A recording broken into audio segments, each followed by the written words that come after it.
You probably think of North Korea in terms of, nuclear tests and maybe diplomatic standoffs. Right, that's the usual picture. But here's something else, maybe surprising. Their hackers are apparently a key source of funding for those exact weapons programs. It's a fascinating connection, definitely. So today, we're diving deep into a really interesting report. It uncovers the inner workings of North Korea's cyber espionage unit. They call it NDARIAL. That's right. We've got a detailed analysis here that, well, it really pulls back the curtain on this group, shows their history, their impact. It's significant.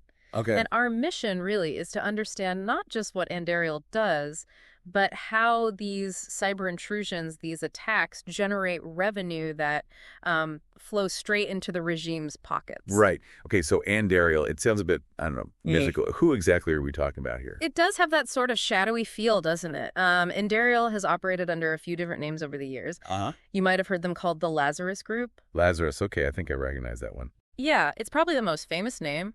Or more formally, they're known as Bureau 3 of the General Reconnaissance Bureau, or RGB. RGB. So like their main intelligence agency. Essentially, yes. North Korea's primary intelligence agency.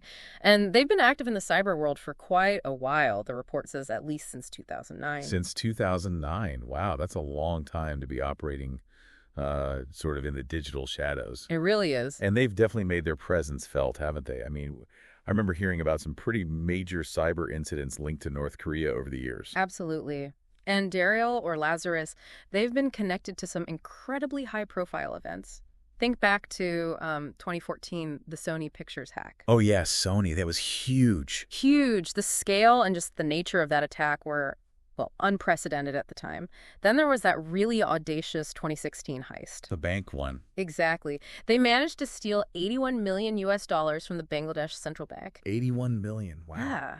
And who can forget the WannaCry ransomware attacks in 2017? That caused chaos globally. Right. WannaCry shut down hospitals, businesses. It was massive disruption. And more recently, they've been implicated in the hack of the Bybit crypto exchange back in 2020. Oh. And current intelligence suggests they are actively targeting defense industries even now, like right now in 2025. Still going after defense.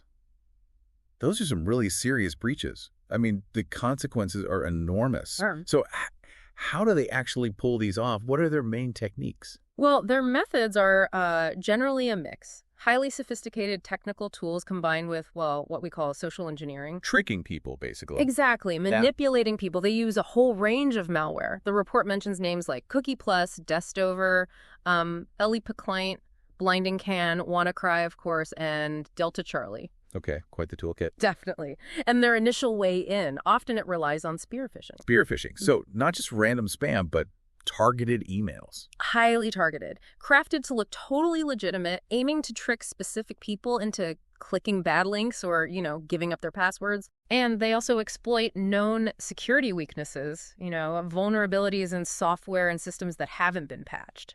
So it's not just about deploying a virus and hoping for the best.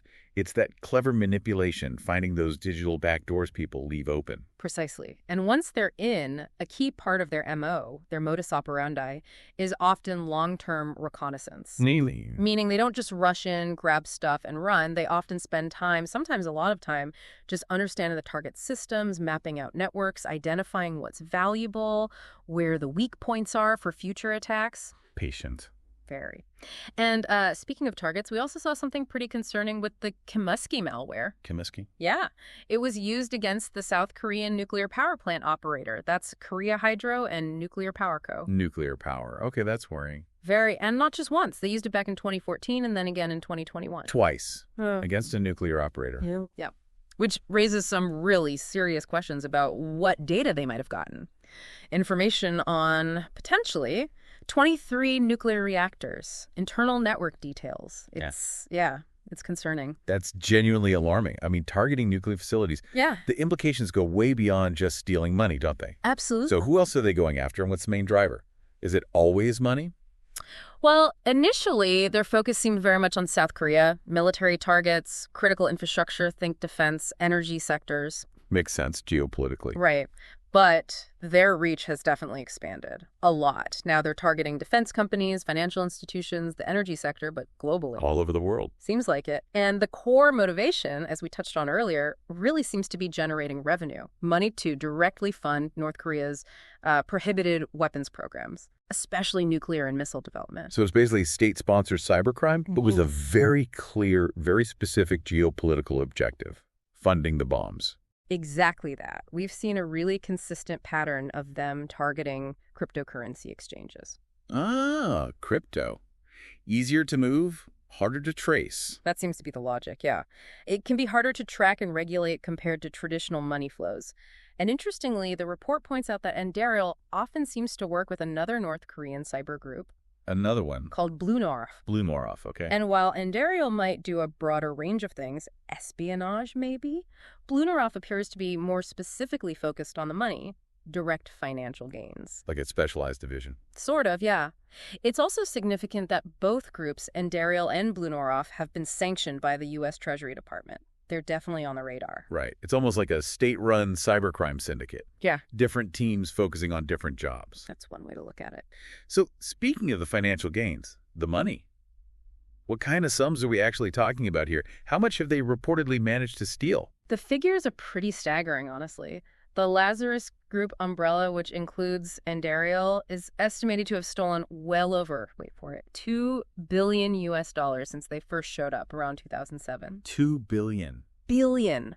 With a B. That Bangladesh central bank heist we mentioned, that $81 million really showed what they were capable of, how bold they were. Yeah, no kidding. And more recently, their focus on cryptocurrency theft has been incredibly lucrative for them. The report estimates something like $1.5 billion was stolen just between March 2020 and late 2022. $1.5 billion in just over 2 years. Mostly crypto. Mostly crypto, yeah. It really makes them a major, major player in cyber-enabled financial crime. That is just an incredible amount of money. It is. And what's truly concerning isn't just the amount, but how strategically it lets a country under heavy sanctions basically bypass the global financial system. Right. They could ignore sanctions if they just steal the money they need. Exactly. And directly fuel their most, destabilizing ambitions. It really forces you to rethink how effective economic sanctions can be in this digital age. Yeah, it really does. That amount of cash. Yeah. It highlights just how crucial these cyber ops must be for North Korea. What does this tell us, more broadly, about their overall strategy, their thinking? Well, it really shines a light on how North Korea is adapting, isn't it? Trying to get around these increasingly tight international sanctions. Finding loopholes. Digital loopholes, yeah. Cyber operations have become just a vital way for them to generate income, get hard currency, and keep those weapons programs running. The report emphasizes these activities aren't just persistent, they're constantly getting more sophisticated. Always evolving. Constantly. And Mandiant, the big cybersecurity firm. Yeah, I know Mandiant. They've made a direct link between Andariel's operations and North Korea's core political objectives, specifically citing the financing of nuclear ambitions. So it's definitely not just random theft or hackers going rogue. It's state policy, a calculated strategy to fund their biggest goals. Precisely. There's analysis suggesting a growing focus on intelligence gathering, too, specifically related to weapons development itself. What kind of intelligence? Could be trying to acquire sensitive information on, say, nuclear materials processing or maybe weapon designs, things like that. Wow. So stealing money and stealing secrets to build a weapon. It seems that way. And the U.S. Department of Defense has this program called D-Track. It's apparently identified connections between specific bits of Andariel's malware and known North Korean infrastructure. So the technical links are there, too, solidifying the connection. Okay. This paints a deeply concerning picture, really. A nation-state using cyber attacks as a primary revenue stream for its weapons program.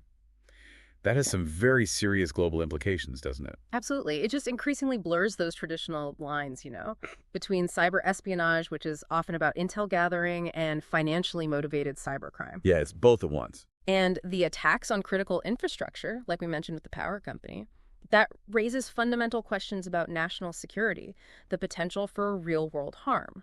Plus, the simple success of these cyber operations directly undermines international efforts to curb North Korea's weapons development through normal economic sanctions. Because the sanctions aren't cutting off the money flow completely. Right, they're finding another tap. How does this North Korean activity compare to what we see from other big cyber players, like, say, Russia or China, are there big differences in how they operate or why they do it? Well, there are definitely overlaps in, like, the tactics and the level of sophistication. These are capable groups. But a key difference the report highlights is that North Korea's cyber activities often have a much stronger, more direct financial driver. Because of the sanctions and isolation. Exactly. Because of their severe economic isolation. Right. While other nations might prioritize intelligence gathering or strategic influence, maybe disruption, North Korea seems heavily reliant on cyber theft as a primary source of hard currency. It's about survival, funding the regime, funding the weapons. That makes a lot of sense given their situation. Yeah. It's also interesting, apparently defectors have suggested that North Korean hackers get preferential treatment, big incentives within the regime, which just underscores how highly they value these skills. So being a state hacker is a good career move in Pyongyang. Seems like it might be, relatively speaking. And it sounds like the U.S., other countries, they're taking this threat very, very seriously. Oh, they are. The U.S. government assesses North Korea's cyber program as a credible and growing threat, particularly to South Korea's critical infrastructure, for obvious reasons. Right. And the report even raises a truly chilling scenario, the potential for a successful cyber attack on nuclear command and control systems. Oh, wow. That's terrifying. It is. Because that could lead to catastrophic miscalculation, unintended escalation. It's a risk that, frankly, cannot be overstated. Okay. So let's try and bring this all together. We've learned that North Korea's cyber unit, Andariel or Lazarus, they're far more than just, some hacking group. Much more. They are a critical financial engine for the nation's weapons programs. They're running sophisticated attacks on banks, crypto exchanges, defense contractors, vital infrastructure all over the globe. That sums it up well. And this surprising intersection, this link between cybercrime and state-sponsored weapons development, that seems to be the core of the issue here. It really is. It's a unique and dangerous combination. It truly makes you think, doesn't it? Yeah. About the evolving landscape of international security. So here's the final thought for you to ponder. How should the international community, how can we effectively respond to this increasingly blurred line, where cyber capability directly funds weapons of mass destruction? And what are the long-term consequences for global stability, maybe even the future of warfare itself, when a nation's digital intrusions can directly fuel its nuclear ambitions? That's the multi-billion-dollar question, isn't it? It certainly is. Definitely something crucial to reflect on long after our deep dive today concludes.